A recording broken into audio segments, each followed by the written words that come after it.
This is Ian Cameron for Sportsbook Review with your college football Week 10 preview. We're just going to run down several of the big games taking place on Saturday and give you a play of the week winner at the end of this video. Let's start by looking at Florida State taking on NC State in this ACC battle. And for Florida State, before you even look at fundamentals, matchups on the field, X's and O's, any of those kind of things, we've got to try to get inside the heads of this Florida State team.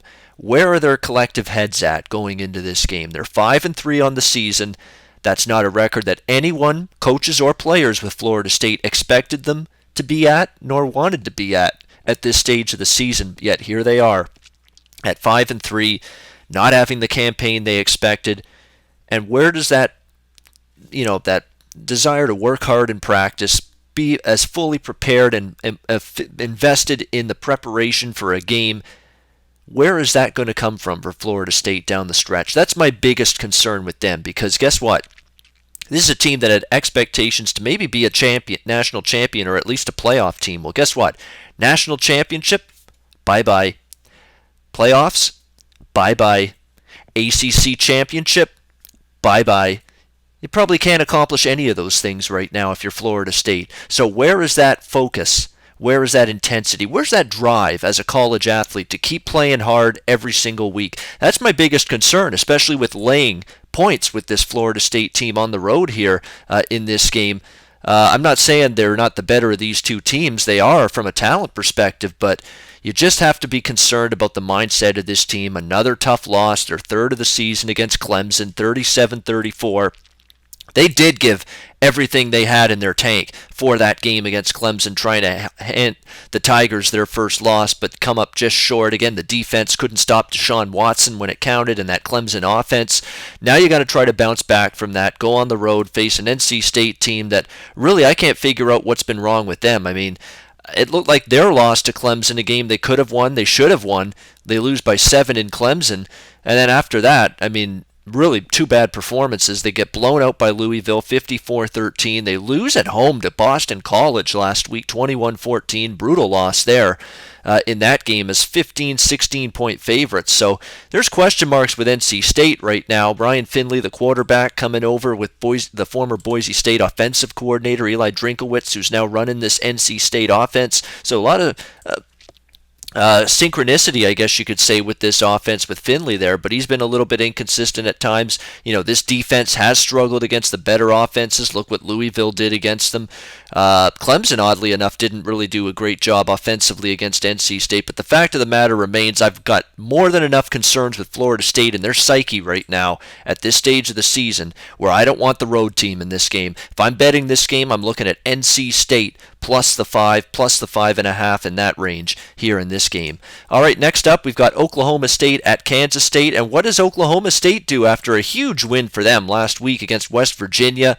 The Mountaineers starting to get a little bit of hype following a very impressive start to the season, but hype's dissipated now after Oklahoma State was able to knock them off at home rather in Stillwater last week. Now you got to go on the road, face this Kansas State team that, if you're not disciplined and you're not, ready to go mentally, it's a team that can make you pay for that. And Kansas State's been a little bit Jekyll and Hyde at times, but it's still a team that's been more than capable. They're off to a 5-3 start this season, straight up. They can clinch bowl eligibility with a win here, coming off a win against Iowa State on the road, 31-26. They beat Texas at home prior to that, 24-21. Bounced back with 2 straight wins following that real debacle they had against Oklahoma in Norman, losing 38-17. Jesse Ertz, the quarterback, has been solid enough. The defense, it's worn down late in games. That's the big concern here, facing Mason Rudolph and this Oklahoma State offense. If Kansas State, we really started to see them wear down in the second half against Iowa State, maybe that happens here. I'd still lean to Kansas State. I think if it gets above -3, I'd get a little bit concerned with laying this price with K-State, but at anything -3 or better, I would look to the Kansas State side. I don't know if I trust Oklahoma State off such a big win last week against West Virginia to back it up with another good performance, but again, I don't want to lay anything more than -3 with Kansas State. They've been backdoored a few times, including last week against Iowa State. That would be my big concern. Kansas State, just in general, is a team that I would rather take points with, especially bigger points in an underdog role. rather than lay anything with them. But still, at -3 or better, we'll give a lean to Kansas State in this game. Florida and Arkansas, big SEC battle taking place here. Arkansas in a very good spot, in my opinion, off a bye week. Where they got thrashed before the bye against Auburn, 56-3. I think they were running on fumes. I think they were a little bit tired, a little bit fatigued, this Arkansas team. They were looking for a bye week. They finally got one, and I think they're going to have their batteries recharged and be ready to go. But they're going to be facing a tough Florida team. They do get this game at home in Fayetteville. That's the good news. But Florida's been a very good team this season. There's no denying that. 6-1 so far this season for the Gators. Done very well. Their only loss to Tennessee, 38-28. Other than that, won every other game.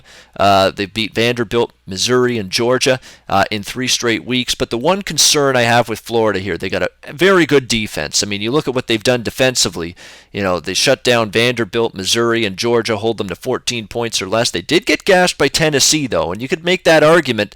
Tennessee's been the best team, the best offense that Florida's played this season. Strength of schedule is a bit of a concern here. Florida really hasn't played anyone extremely challenging as of yet outside of the game where they lost to Tennessee, whereas Arkansas, talk about battle-tested, look who they've played. I mean, they've played TCU, they've played Texas A&M, they've played Alabama, they've played Ole Miss, they've played Auburn, and Auburn is surging right now.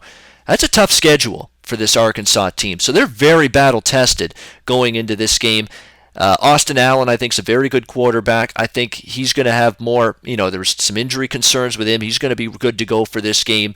The running game, a little bit of a concern with that Auburn performance, but I think the running backs will get recharged. The offensive line will do a better job.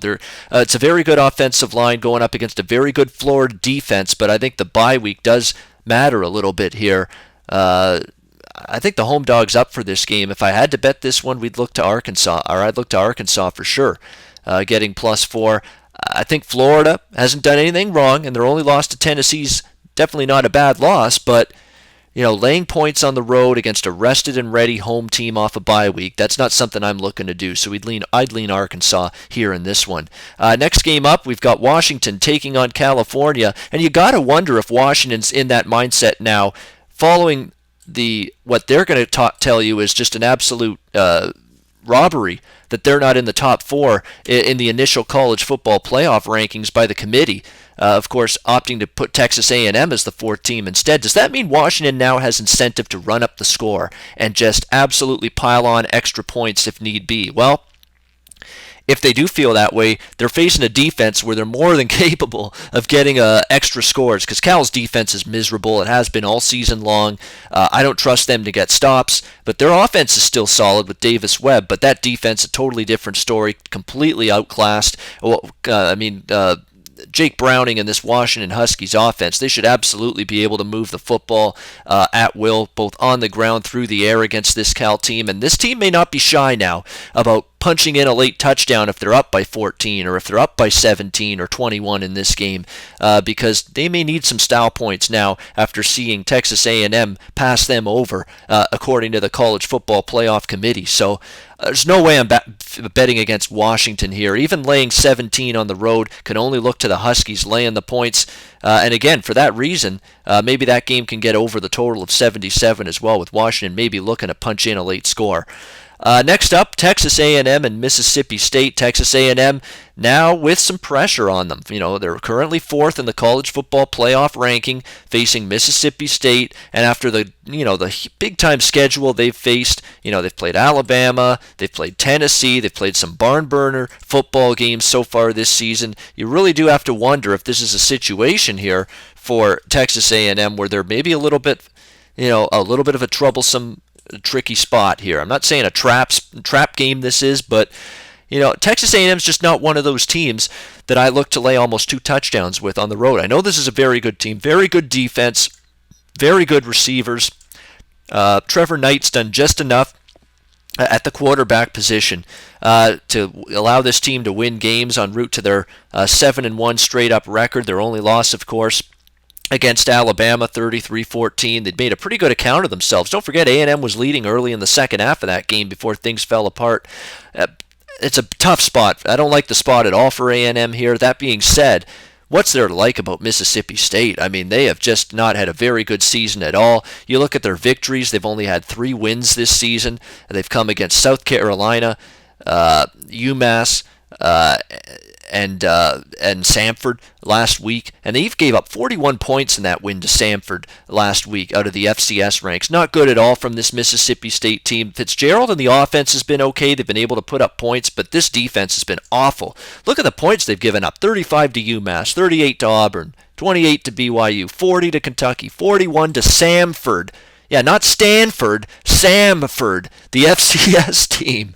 And they gave up 41 points to them last week. I don't trust this defense. And as far as I'm concerned, that's enough for me to keep me from having any interest in the Mississippi State side, even though the spot stinks here for Texas A&M. Alabama, LSU, it's obviously the huge game of the day. I'm not going in front of Alabama right now. Not at all. Even though you're getting a good price, 7.5, with LSU as a home underdog here. Alabama can score 3 ways. I've said it time and time again. They can score on offense with Jalen Hurts in that offense and that great receiving core and the great running backs. They can score on special teams. They've got a dynamic kick return game. They can score on defense with fumbles, returns for a touchdown. Pick sixes. They've had a bunch of them. They've had one defensive score now in like 12 or 13 games straight. That's going to be a challenge for LSU. And Alabama is going to look to shut down the running attack. Leonard Fournette and Geis. They're going to look to shut down those 2 running backs for LSU. Force Danny Etling to throw the football to beat them. And when you look at it, yeah, if Alabama stops the run, and they were able to do that last year when they played LSU, you've got the Purdue transfer that's going to have to beat Alabama. Think about that for a second. Purdue transfer. Purdue. Okay? Purdue transfer is going to have to beat Alabama through the air. I don't trust it. And that's no disrespect to Danny Etling, who I think has shown you potential in the passing game, especially since Ed Orgeron's taken over as the head coach from Les Miles. They've opened up the playbook. They've thrown the football a little bit more, but not against this Alabama defense. Who's LSU played during this little surge that they've been on? An Ole Miss defense that's been miserable. Southern Miss, who is another weak team, especially defensively. There's been a lot of weak teams on this recent LSU winning streak of theirs. I respect them, and I'm not going to go against LSU here, but I'm also not making a case to go against Alabama. It's a clear pass for me, but fascinating game to watch. We'll find out Saturday night just how resurgent and for real LSU is since this coaching change and since Ed Orgeron took over. All right, we've got Nebraska and Ohio State, the final game that we'll preview before we get to play of the week. This is tough. Ohio State 4-0 straight up, 4-0 against the spread in September, and they've gone in the complete opposite direction from a point spread perspective. They've 0-4 against the spread here in October, and look at the last 2. They lose to Penn State outright as big favorites. They don't even come close to covering the number against Northwestern last week. Northwestern had a chance to win that game late in Columbus. So there's issues with this team right now. I'm not rushing to lay 17 with them, but Nebraska on the road with a mediocre passing game. Tommy Armstrong Jr. hasn't gotten one lick better in his last 3 years at Nebraska. In fact, you could argue he's gotten worse at quarterback. He's going to have to make some plays for Nebraska to hang around and compete to win this game. Nebraska's defense has been okay, but, tough situation here for Nebraska. Second straight road game for them after the overtime game against Wisconsin last week. You'd worry that they might be running on fumes, but at the same time, Ohio State's been a money burner now for multiple weeks. Maybe not in the right price range right now. The Buckeyes, a little bit of an overvalued commodity, so not a game I'd be looking to lay it with the Buckeyes. If anything, I'd lean Nebraska plus the points, but second straight road game with a mediocre passing game, not something I look at as a recipe for success. All right, let's wrap it up. It's play of the week time for Week 10 college football preview. We're going to go to an ACC American Athletic matchup, Memphis and SMU. I bet against Memphis last week. It was a client selection for my personal clients.